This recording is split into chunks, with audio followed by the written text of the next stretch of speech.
Bonjour à tous. Alors j'en profite pour faire le point avec vous après 3000 km passés avec ma Nissan.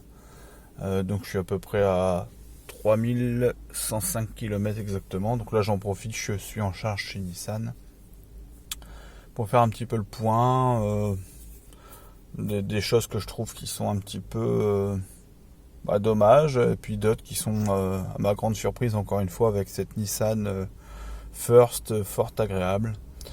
Donc je commencerai peut-être avec un petit peu un point négatif, si on peut appeler ça point négatif, c'est pas non plus la mort, hein, mais par exemple voilà, donc ce qui est très très beau, le plastique qu'on a donc autour là, comment on appelle ça, donc je ne sais plus le nom, mais enfin bon, le plastique qui contourne les boutons que vous voyez qui est brillant, alors c'est superbe, hein, c'est super beau. Mais par contre, qu'est-ce que ça garde les marques de doigts. Alors ça, c'est vraiment un problème. Là également, sur la console centrale, on a le même plastique. Et forcément, alors là, c'est un petit peu plus flagrant. D'ailleurs, la voiture, vous voyez, est bien dégueulasse. Là, sur le plastique côté passager. Alors, je dis pas que madame a les mains plus sales que moi, hein, bien au contraire.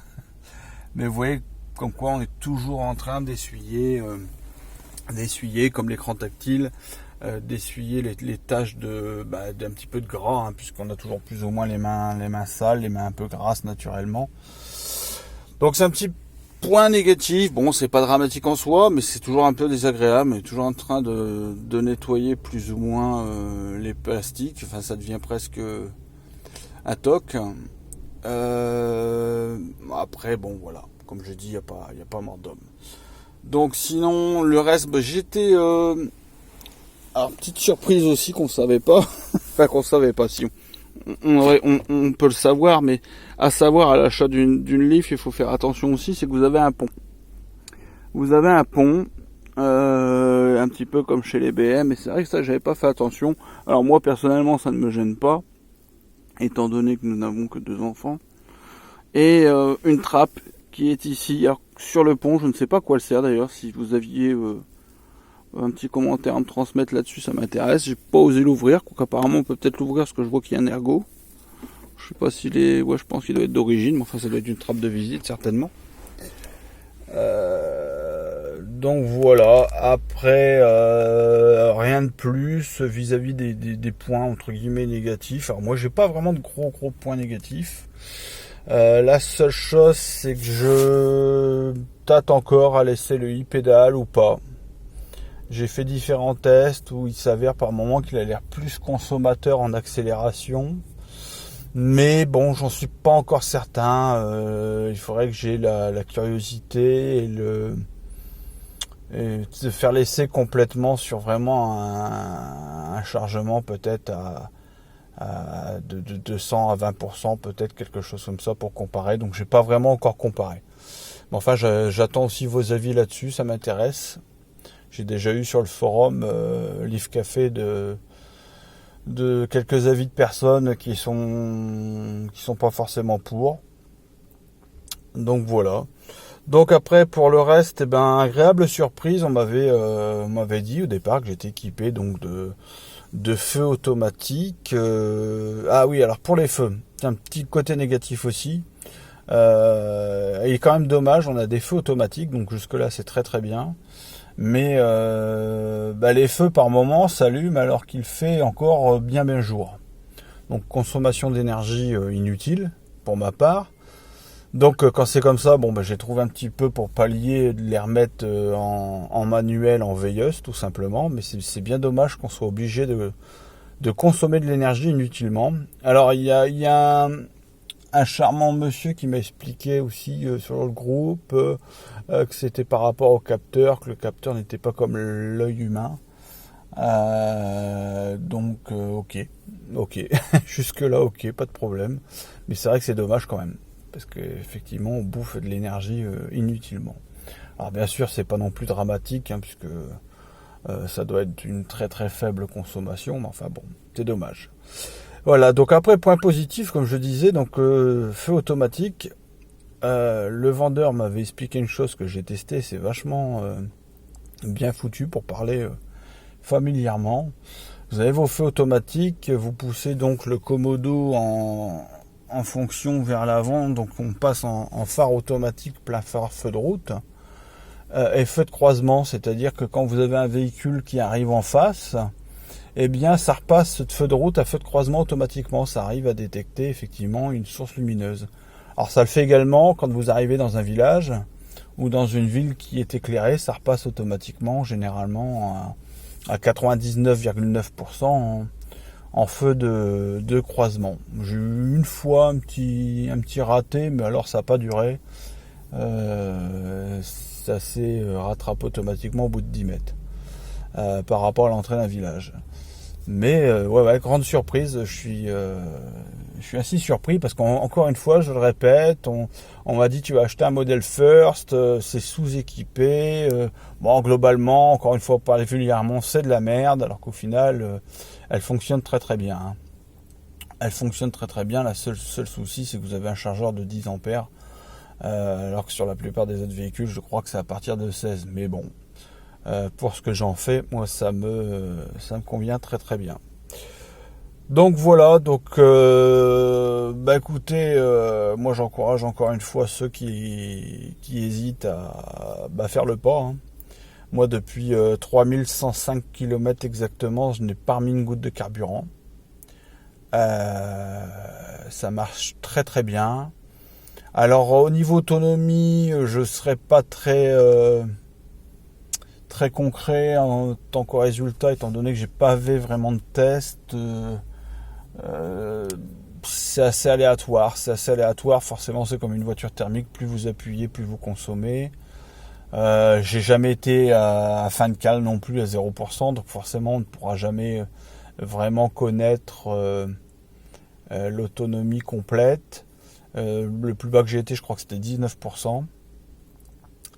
Et malgré tout, on fait quand même aux alentours de 200-250 km sans problème. Alors effectivement, après tout dépend si vous avez une conduite urbaine, conduite mixte, conduite rurale. Dès que vous prenez un petit peu de rocade, effectivement, elle est très énergivore.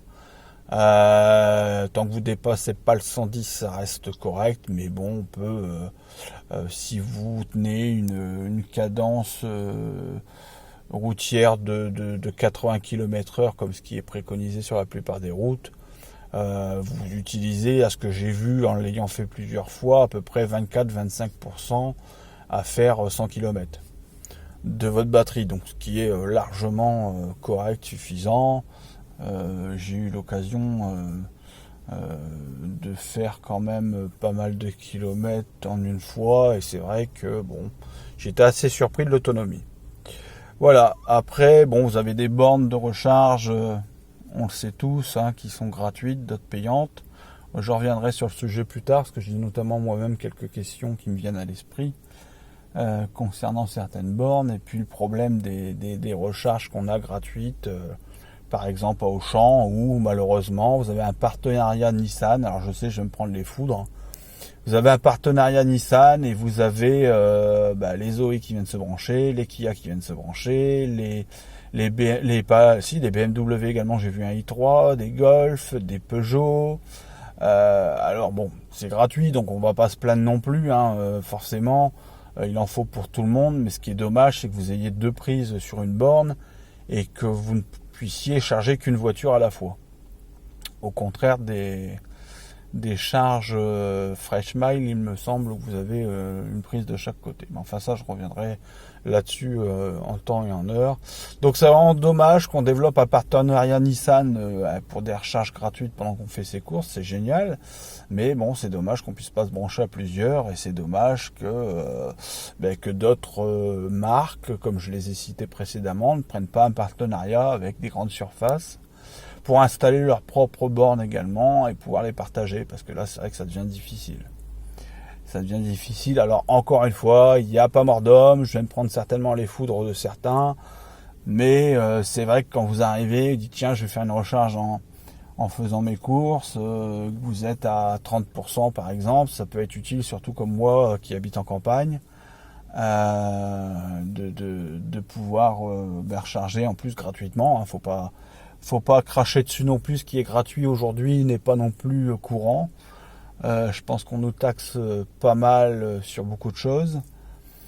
Donc voilà, bon après quand je suis à 30%, je peux quand même rentrer chez moi, mais c'est vraiment un petit peu dommage.